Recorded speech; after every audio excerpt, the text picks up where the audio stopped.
Welcome to episode 3 of the Urban Amish Show. My name's Patrick. I'm a 45-year-old father of 4 teenagers, and I've been married for more than 20 years to their mother, the love of my life. I'm an executive at a fast-growing company, and I'm a student of human transformation, first my own and those of the lovely people that I get to do life with. We're going to talk about human transformation, how to move from point A to point B, how to navigate to a brighter future, whether that's you or whether that's you and your family, your whole community, your nation, maybe even the world. Wouldn't that be cool? Nothing I say on this show should be construed as medical advice or professional advice when it comes to talking about nutritional, medical, psychological, or relationship topics. You should consult a licensed professional before making any changes in these areas. So let's talk about what works for you, what works for us. How do we navigate our way to a brighter future? The world is changing fast.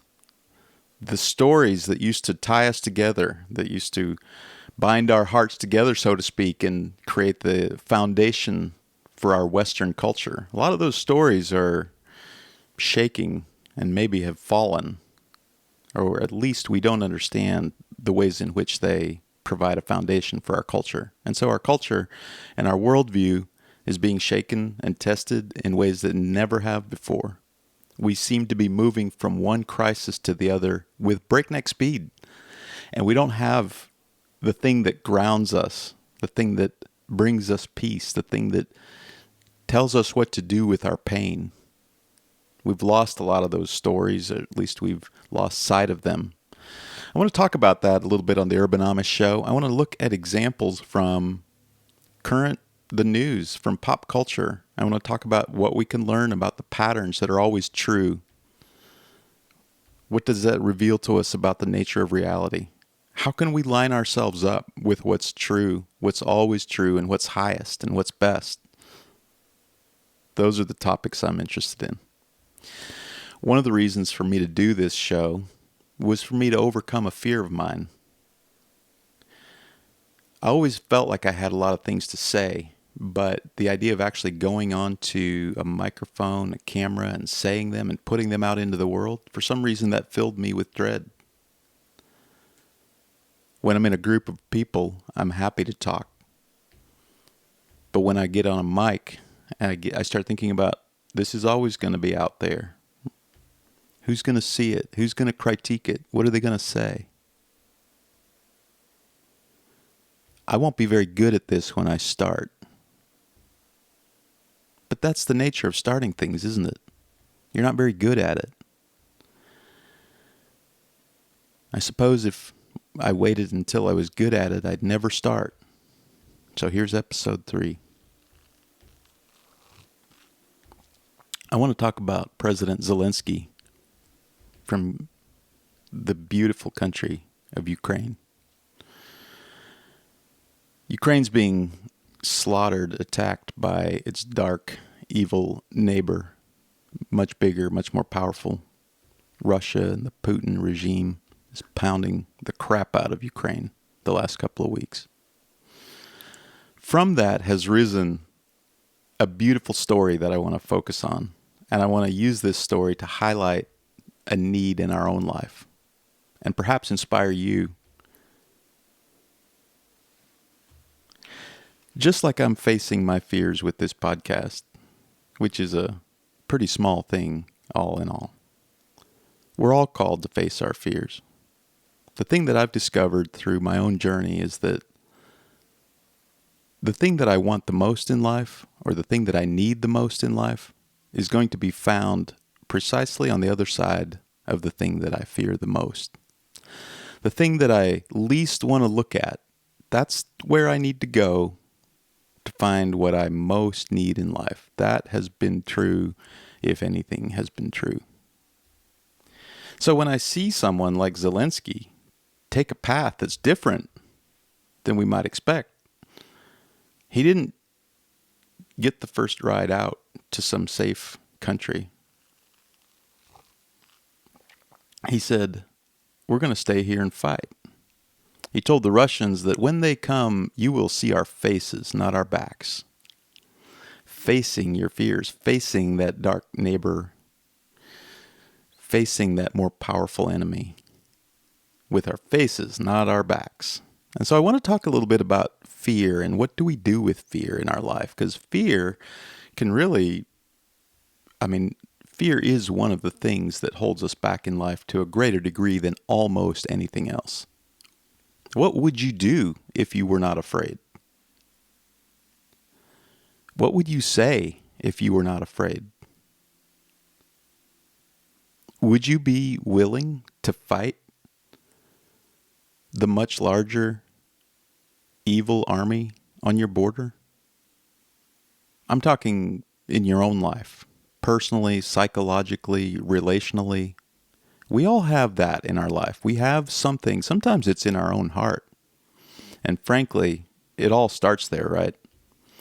This battle between good and evil, this starts in our own hearts. The line between good and evil is in our own hearts. So the first battle with fear, the first time confronting evil, has to be inside.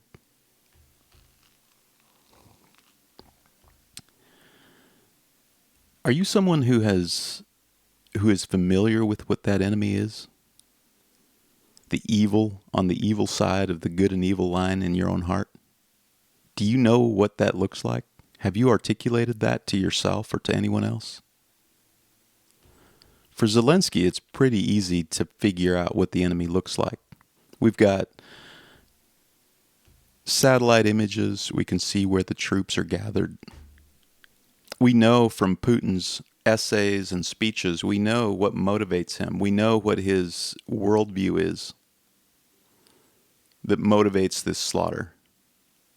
We know that he's trying to take Ukraine back, not just for the resources, but also for a deeper spiritual purpose. He's trying to reunite the Ukrainian Orthodox Church and the Russian Orthodox Church. He's trying to reunite the Slavic people under one ruler.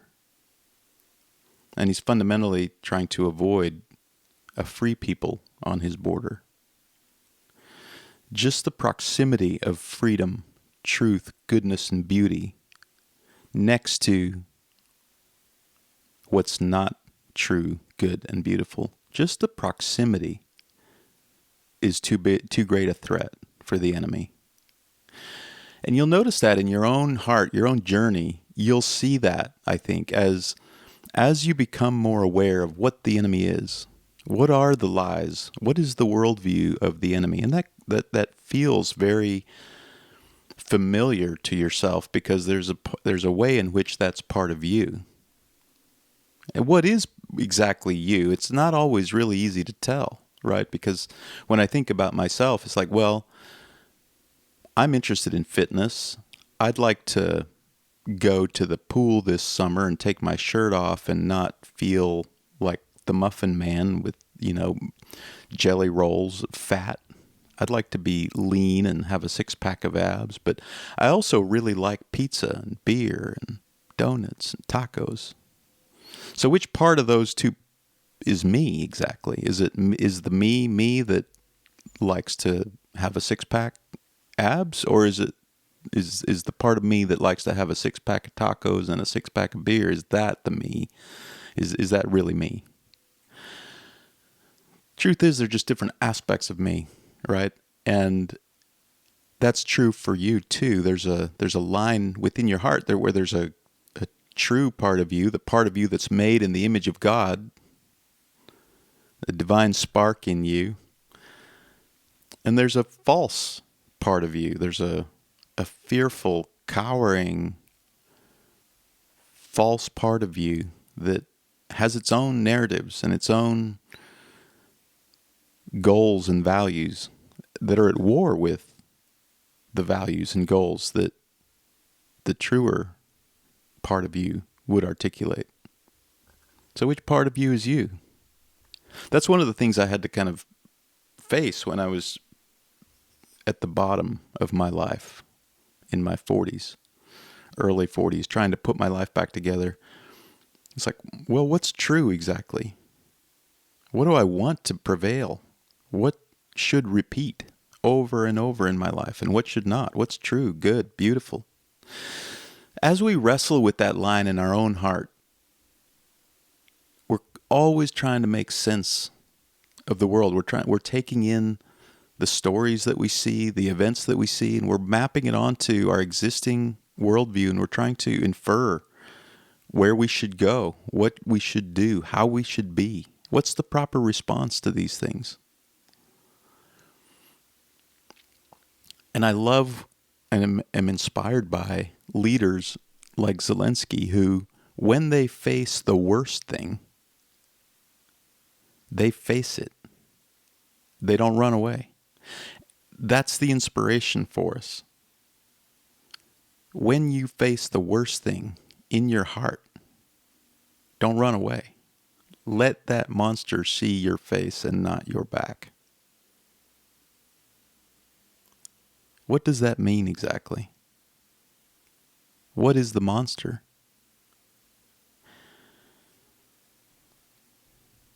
One of the things that I really like to observe in the world is the various patterns that repeat, the patterns that repeat, the patterns that are true, the patterns that are predictable.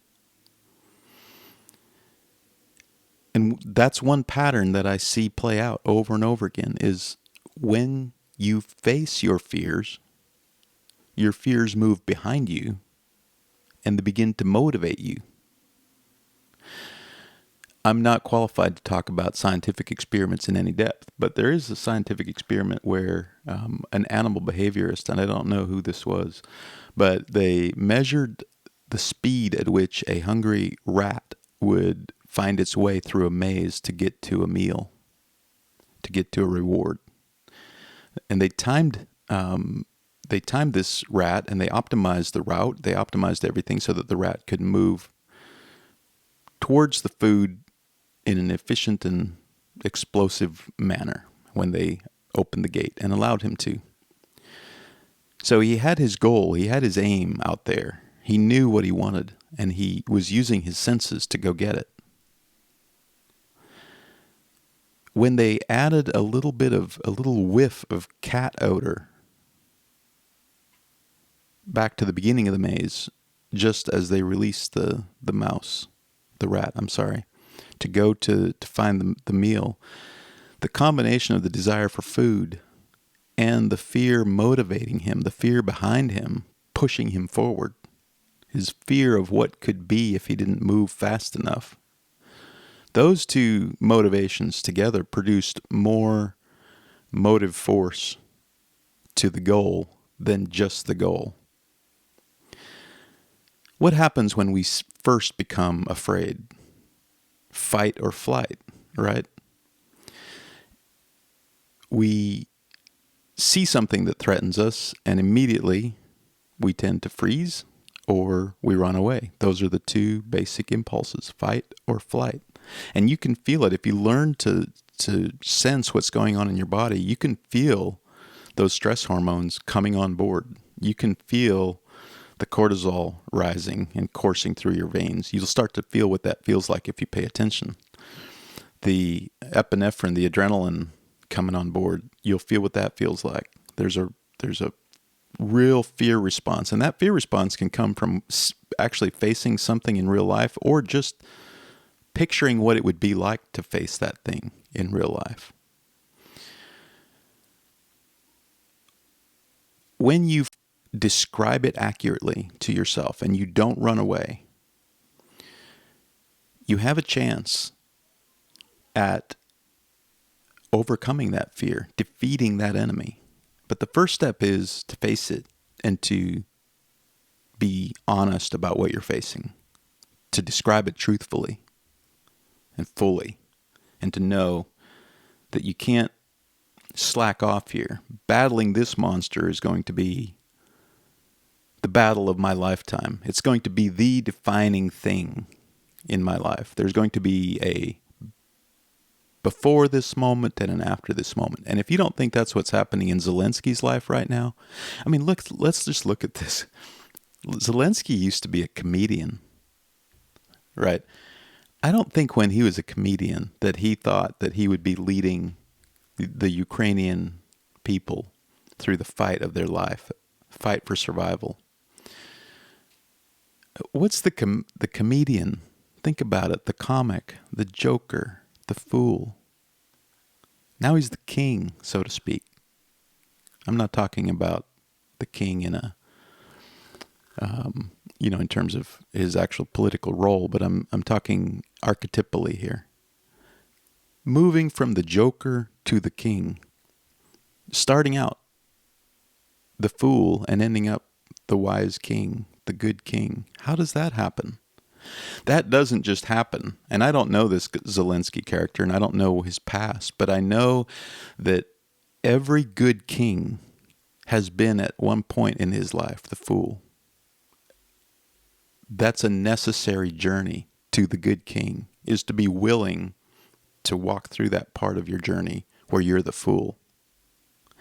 And in Zelensky's case, it almost looks like, well, what's the role of the comic, the joker, the fool? He's the one who speaks truth to power, right? You go back hundreds and hundreds of years, that was the role of the jester. He was the fool who could say things to the king that no one else could say. He could speak the truth when no one else could.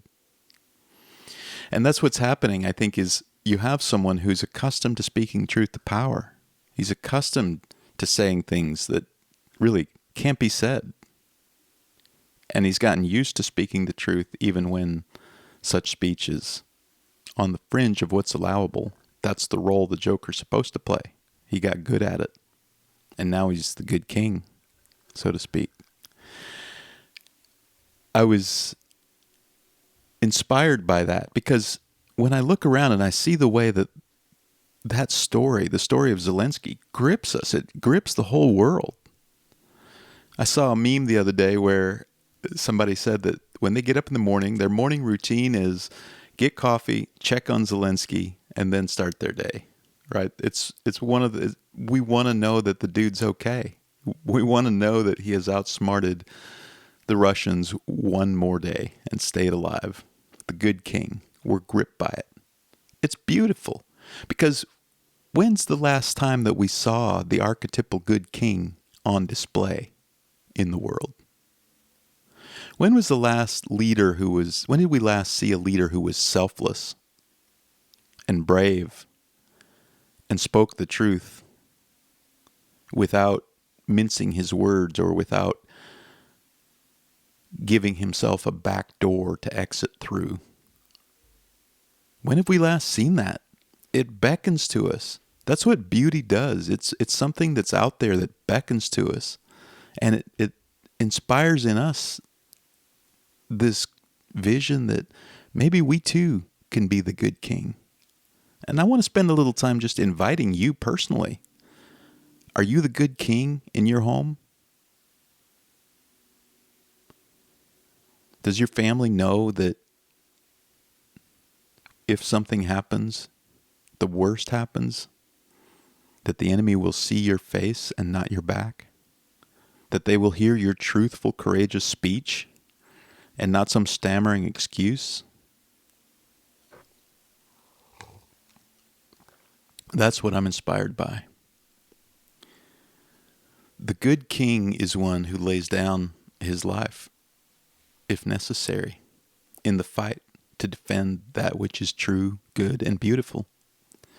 And we are all called to be the good king in our home.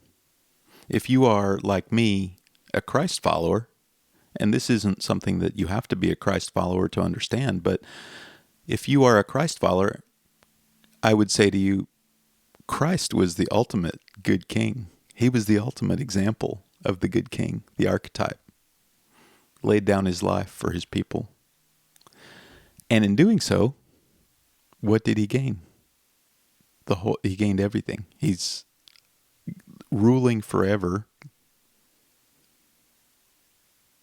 laid down his life, and he resurrected and lived a new life, an eternal life, right? That's what the Christian story says. So, be the good king in your home. Face your fears. What are you most afraid of? Have you articulated that to yourself? For many, many years, I had a fear. I had a prevailing fear in my mind, and I'll tell you about that sometime. But it was the overarching fear that if this came true, my life was over. And I lived with that for the better part of 20 years. And when that came true, my life was over, thankfully, because I was able to move through that time. I was shattered and broken, but I was able to rise from those ashes like a phoenix. I was able to go through that time and come into the promised land, let's say, or the new life that comes after death. So the story of the good king has a lot of meaning for me. The one who leads his people through a fight with the enemy and then establishes peace and presence on the other side of that battle, and then creates a safe place for the people around him to experience love, protection, peace, all of that. So that's what I've been thinking about with Zelensky. There's one of the things that Dr. Jordan Peterson talks about is how there's an old alchemical phrase from the alchemists. There's a Latin phrase, something like, and I'm going to butcher this, instriquelinus invenitur, I believe is what it says. It's interpreted roughly something like, in filth it will be found, or, well, yeah, that's probably pretty close. That's as close as I know. I'm not into Latin. The idea being that you will find what you need where you least want to look. For Zelensky, his path to peace and prosperity and survival for the Ukrainian people is by fixing his gaze precisely where he least wants to look and staying in the fight and speaking the truth bravely and laying it all out there, leading from the front. And that's our path too. Identify the enemy within us. What are the narratives that we believe, the stories that we believe, that are lies, that are products of the enemy? What are the false stories that loop around your brain and keep you locked up, blocked from seeing the beauty all around you, blocked from experiencing the peace, love, and joy that's available for you? What are those stories? Are they religious stories? They probably are, because that just means they're deep, really deep stories. If you're telling yourself a story that you've been telling yourself for 40 years, it's a religious story, even if you don't know it. I'm hoping that as we talk, we'll be able to discover what the stories are that are true, good, and beautiful, because those are the stories that provide food for us on our journey. They help us they imbue each moment with beauty. Those are the stories, the true, good, and beautiful stories are the ones that we want to highlight and to unpack and to live out in our lives. There's a story, let me tell you about fear and its relationship to love. When I talk about love, I don't want you to let the kind of dumbed down Western version of the word love keep you from understanding what I'm trying to talk about. The Bible talks about love a good bit, and I'm going to read to you a couple verses from 1 John. I'll talk about it. In 1 John 4, verse 18, I'm going to back up actually to verse 16. We know how much God loves us, and we have put our trust in his love. God is love, and all who live in love live in God, and God lives in them. And as we live in God, our love grows more perfect. So we will not be afraid on the day of judgment, but we can face him with confidence because we live like Jesus here in this world. And I want you to tune into this part. Such love has no fear, because perfect love expels all fear. If we are afraid, it is for fear of punishment, and this shows that we have not fully experienced his perfect love. We love each other because he first loved us. Notice verse 18.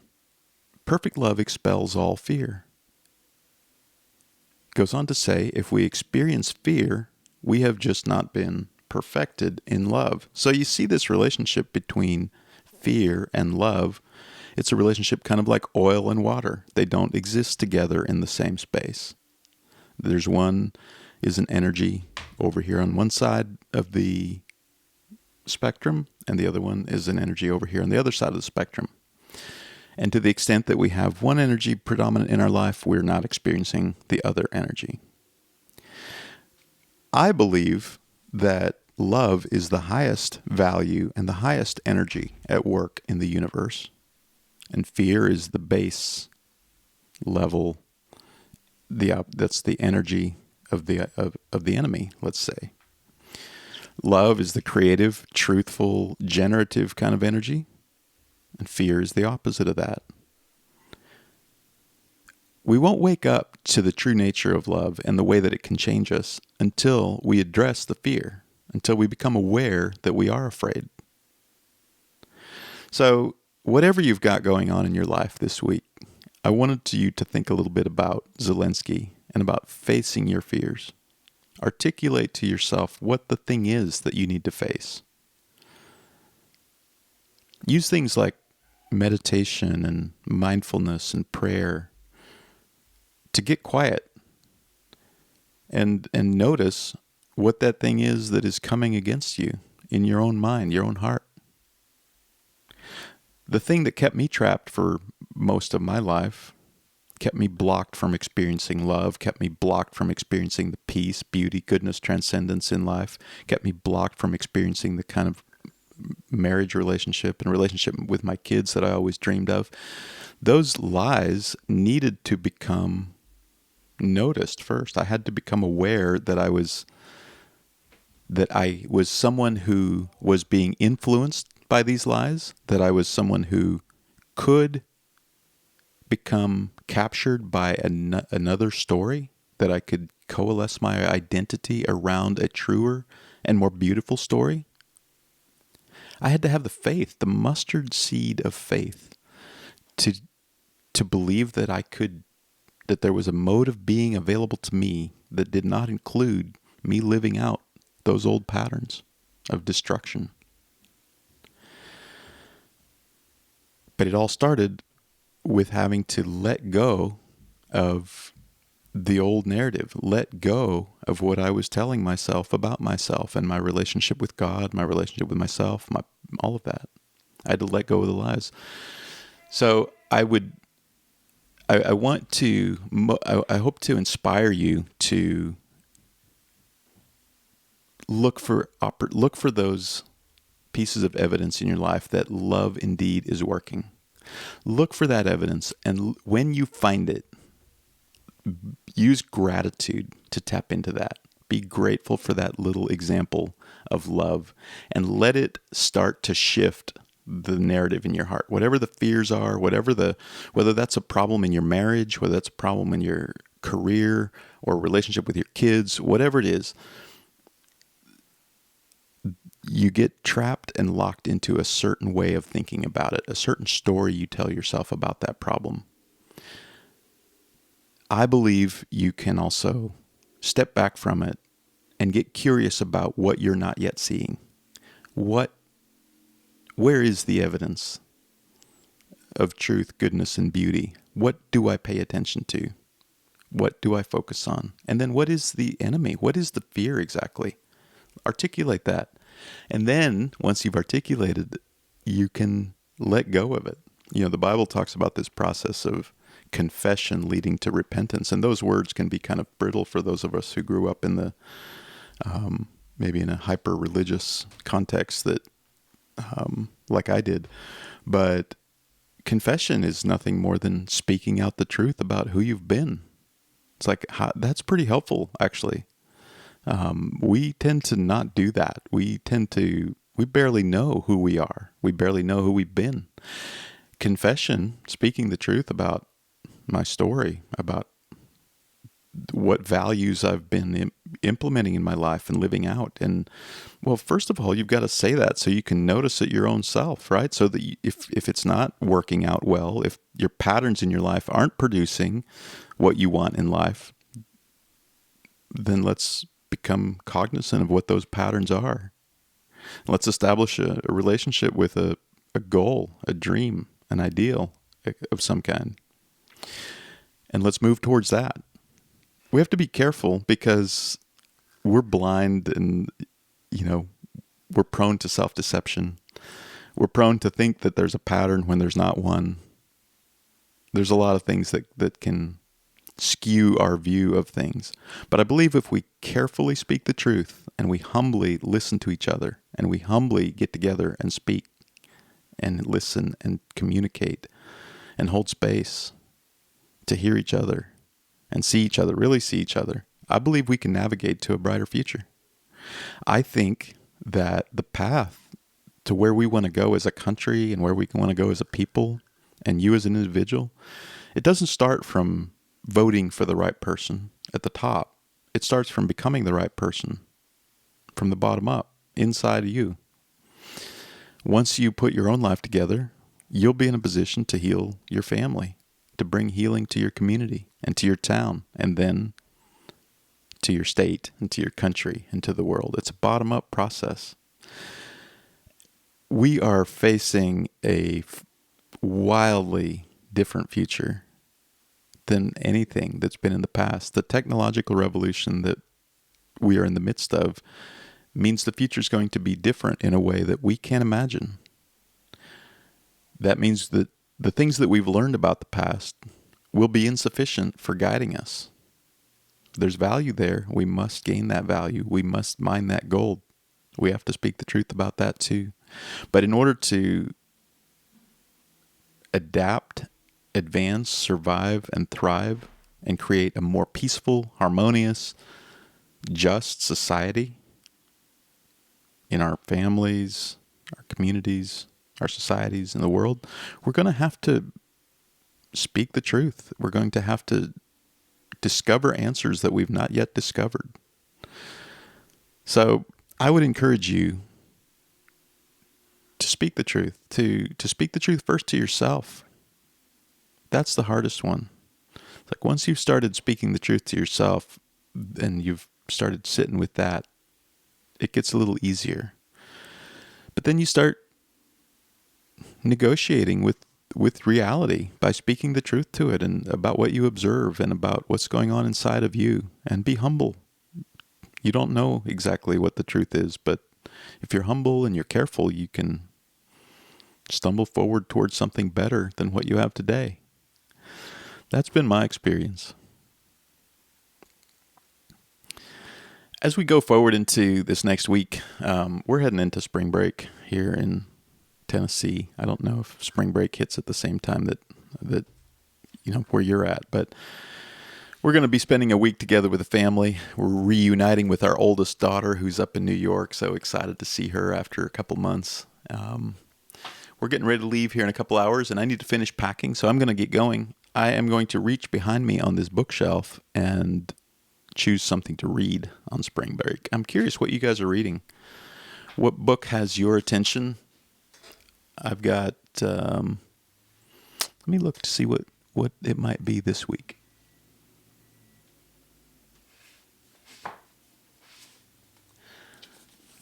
I think I'm going to take Dostoevsky's Brothers Karamazov. This is a novel that I have been wanting to read for a while. And I think having in your home, what do you think's going on in the world? What's going on in your faith? Do you have faith? Are you deconstructed? Are you reconstructing? Are you renovating your faith? We all have belief systems. We all worship something. What do you worship? Drop a comment below and tell me what you worship. If you're on the podcast, shoot me an email, urbanamishshow@gmail.com, and tell me what you worship. Let's talk about that. I've been thinking about worship, and one of the things I was thinking about is how it relates to attention, and how, in some sense, you can prove that we all worship something. We all have a God of some kind. Because if you think about what a God is, let's just call it small g God for a second. It's Well, no, let's call it Big G God. Let's look at Big G God for a second. So the fact that you put a big G in front of God actually means it's like God, right? And so if you organize everything that you value, like you would have to say that the thing that sits atop of that, the highest thing that you can imagine, would get the big G God label, right? We don't really know how to conceptualize God because we tend to anthropomorphize God.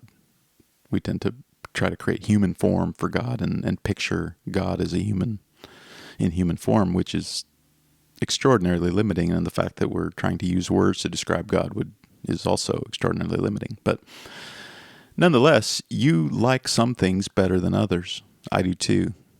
I like pizza better than, say, green beans. I like some things better than others, and some things I like a whole lot. Some things I give a lot of attention to. Some things capture my heart at a very high level.